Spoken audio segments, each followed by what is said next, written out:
The Volkswagen Vanagon, an iconic vehicle of the 1950s to today. I had the chance to meet with Kirk Meeks, the owner and operator of Northwesty in Renton, Washington, to get an inside view of what it's like to work on these beloved vehicles daily.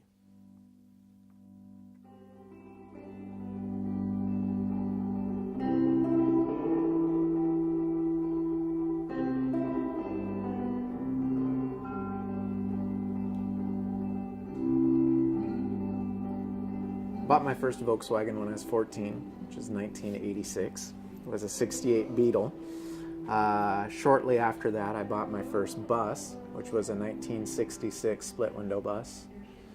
It was somewhat of a camper, not quite a Westfalia, but nonetheless it was great. A lot of beach trips, a lot of hanging out in it.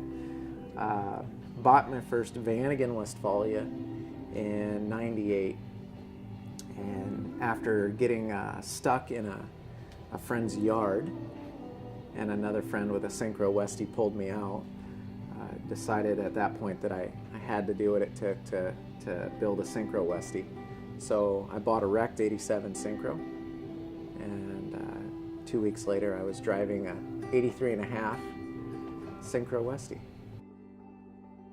In 2008, I was laid off from a position I had working as a manufacturing and quality engineer, and kicked around the idea of opening a shop at that time. Filled in the swimming pool at my house, built a shop there, 3-bay shop with 1 lift, and opened for business in October of 2009. Never really advertised, but after the first year in business, when I had 32 vans at my house at one time, I decided to go ahead and move into a commercial building where we're at today here in Renton.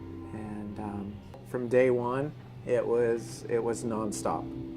Always have had a steady stream of business coming in. With the vehicles being as old as they are, they're always needing maintenance, repair, and improvements. People are constantly wanting to bring them up to current vehicle standards, and that's where we come into play with our modern engines, modern braking systems, modern furnaces, and really all the luxuries that you want in a small, compact camper and expedition vehicle. With a vehicle, we want to try and make the carbon footprint as small as possible for what it is. Ultimately, someday we'll look into alternative power sources. Pneumatic would be ideal for me, but also looking at different ways to do electric Vanagon with 2 banks of batteries and some sort of onboard charging would be the long-term goal for taking these vehicles into the future. Well, I feel proud to have my son working here with me. He's a genius, great kid. We do have our struggles. It's not that every day is beautiful, and there can be conflict, but the reward outweighs the conflict tremendously. It's great to spend time with my son doing something that we're both passionate about. After losing my father in 2003, it makes it that much more important for me to spend time with my son and share what I've built here with him, and in hopes that someday he will take over and keep the business going strong. One of the things that we really take pride in is that our parts are produced locally. Whenever possible, we produce stuff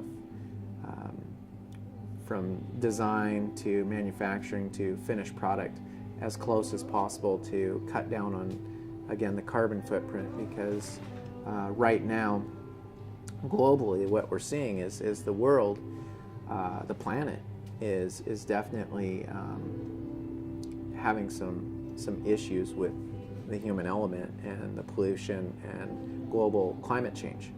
And so with that in mind and weighing heavy on us, we want to do what we can to reduce anything that's contributing to that. And that's why we produce things locally. We try and make these engines as efficient as possible in the vehicle, and really looking into the future, we'd love to come up with alternative power source that would really cut back on that. But there's no telling what the future holds at this time, but we're doing our part to really do the best we can to be good custodians of the earth.